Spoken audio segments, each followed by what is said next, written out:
El continente de Gondwana. Es el relato de las cosas que pasaron y los cambios que ocurrieron en esta parte de América del Sur desde hace 300 millones de años hasta unos 100 millones de años antes del presente. El nombre Gondwana proviene de una región del centro este de la India con analogías geológicas con otras zonas de América del Sur, de África y de Australia. Los geólogos eligieron ese nombre para denominar un antiguo continente que existía en esa época remota. Este cuento comienza con montañas cubiertas de nieve y de hielo que estaban localizadas en lo que hoy es el sur de Uruguay y el suroeste de Río Grande do Sul. Tenían elevaciones de 2000 y 3000 metros e imperaba un clima muy frío. De las montañas descendían glaciares que transportaban grandes bloques y pedruscos de diversas rocas mezcladas con arena, limo y arcilla. Los materiales arrastrados por los glaciares se depositaban en las tierras bajas. A veces, durante los veranos, cuando los hielos se fundían, la acumulación de materiales obstruía el curso de los ríos, formando lagos donde también se depositaban sucesivas capas de arena y limo rítmicas que los geólogos llamamos barbitas. Algunos árboles que crecían en las zonas libres de hielo han dejado sus restos fósiles que se han encontrado enterrados en los sedimentos de esa época. El principal orden botánico que ha sido identificado pertenece a la orden de los Glossopteris, que constituyeron uno de los primeros exponentes de las plantas con semilla. A ese periodo glaciar, que ocurrió hace unos 280 a 250 millones de años, se le llama Itararé en Brasil y San Gregorio en Uruguay, por los lugares donde se encontraron los testimonios rocosos de este antiguo ambiente.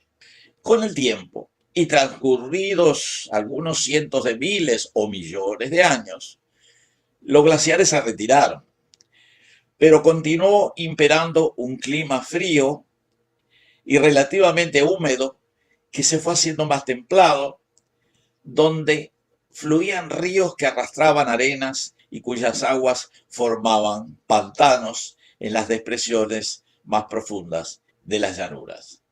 Allí también crecía Glossopteris y otras plantas no vasculares como algas, musgos y las llamadas hepáticas, y allí también se movían anfibios y los primeros reptiles.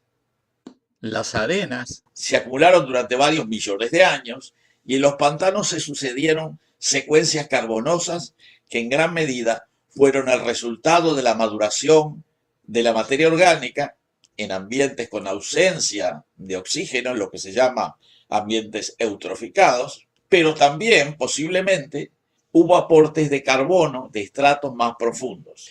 Estos procesos dieron lugar a la acumulación de capas de hulla o de carbón.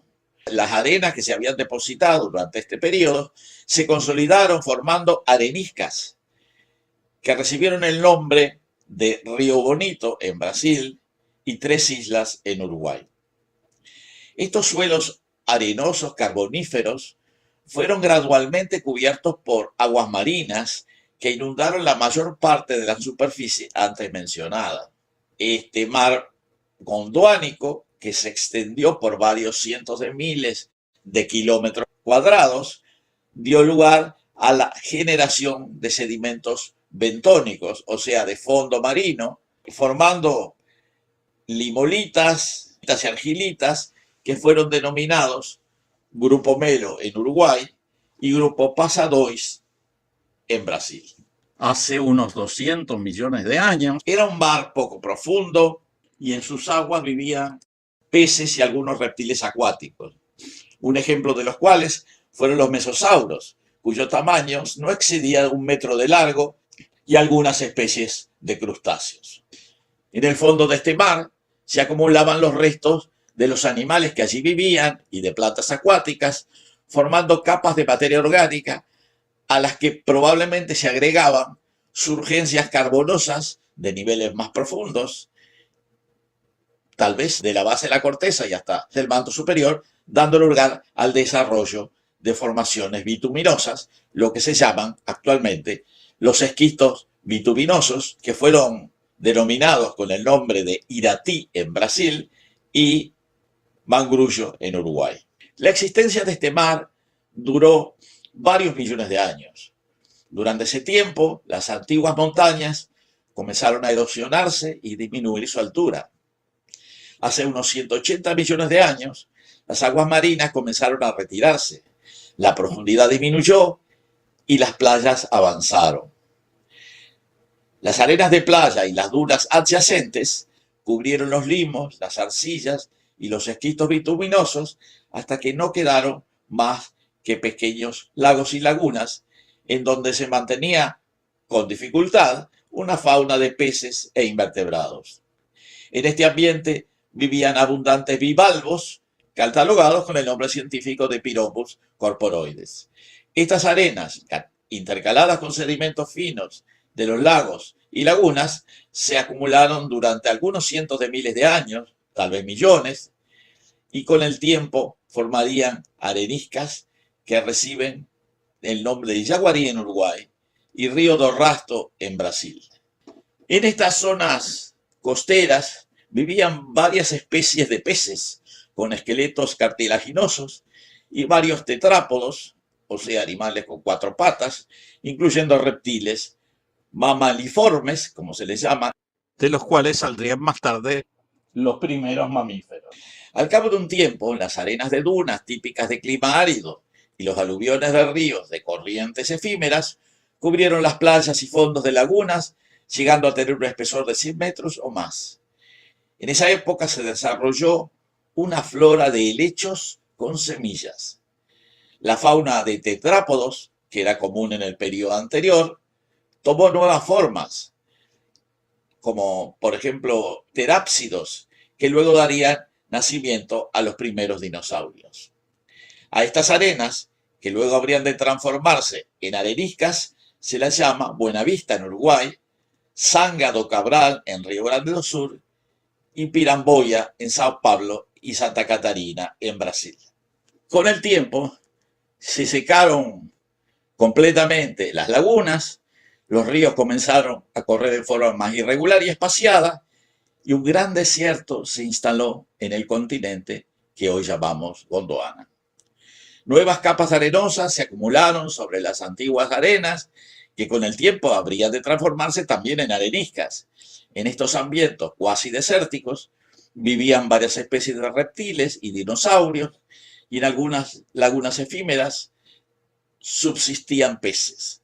Se conservan restos fosilizados de esta fauna e incluso recientemente se encontraron huellas de pisadas de grandes dinosaurios.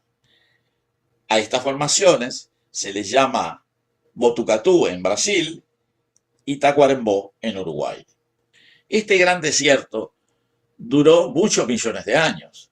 Durante ese lapso, el continente de Gondwana se fue dividiendo en varios fragmentos que comenzaron a separarse, formando nuevos continentes que hoy reciben los nombres de Sudamérica, África y Australia. Otros fragmentos fueron a dar a la Antártida, a Madagascar, a la península indostánica y a Nueva Zelanda.